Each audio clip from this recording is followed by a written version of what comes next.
Hey guys, so today we're going to learn about the different figures of speech. Now, don't get a little scared with my next statement, but there are about 100 figures of speech. Well, we're going to take a look at 20 odd figures of speech today. But before we talk about or we learn about the different figures of speech, it's very important for us to understand that words or phrases in English, they have two kinds of meanings. They have the literal meaning, or they have a literal meaning, or they have the figurative meaning. So what is this? What do I mean when I say that words have literal meaning or they have figurative meaning?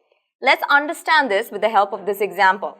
Okay, so I have mentioned to rack one's brain. Alright, so the literal meaning of this phrase is to break your brain into pieces. Alright, so to break one's brain into pieces.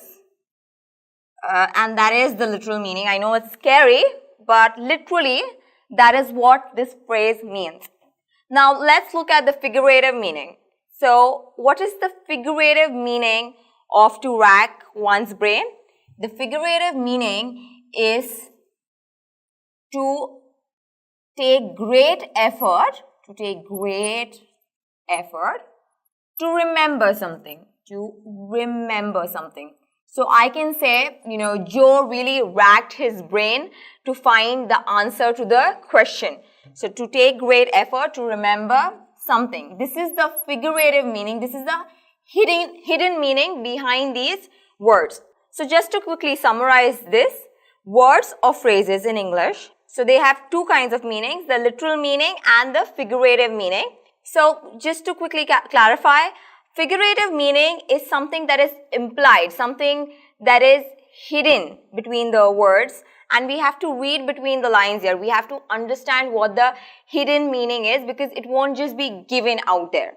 So that is the difference between the literal meaning and the figurative meaning of words or phrases. Well, figures of speech are like salt, if you ask me. Salt is a very important condiment when it comes to cooking, because without salt, your food won't be interesting. It would be tasteless. You wouldn't want to eat it. And similarly, figures of speech make the English language interesting. So they make it interesting. They make it persuasive. You can convince the reader with your words about the point that you are trying to make. So you can do that with the help of figures of speech, and that is why it is very important for you to pay attention in this particular class. So yeah, figures of speech are like salt. That means they are very important, and language would be somewhat not interesting without them. So they make language interesting, persuasive, also relatable to some extent. So let's take this example. Bolt ran fast. Okay, Bolt ran fast. So I know that Bolt runs fast, but I don't know how fast he runs. This sentence here is not giving me complete information. I can't imagine anything. But let's look at the second sentence. Bolt ran like the wind. So this sentence conveys complete meaning. I am able to imagine how Bolt runs.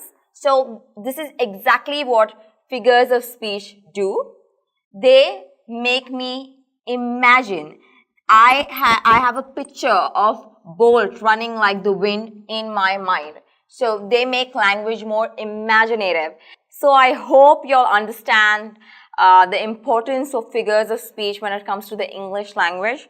Well, we have covered that words and phrases have two kinds of meanings. One is the literal meaning and one is the figurative or the slightly hidden meaning. And figures of speech is very important because they make language, the words that we write, the words that we speak, interesting and persuasive. And they also make the reader or the listener imagine and picture whatever it is that you're talking about. So let's move on to the different kinds of figures of speech.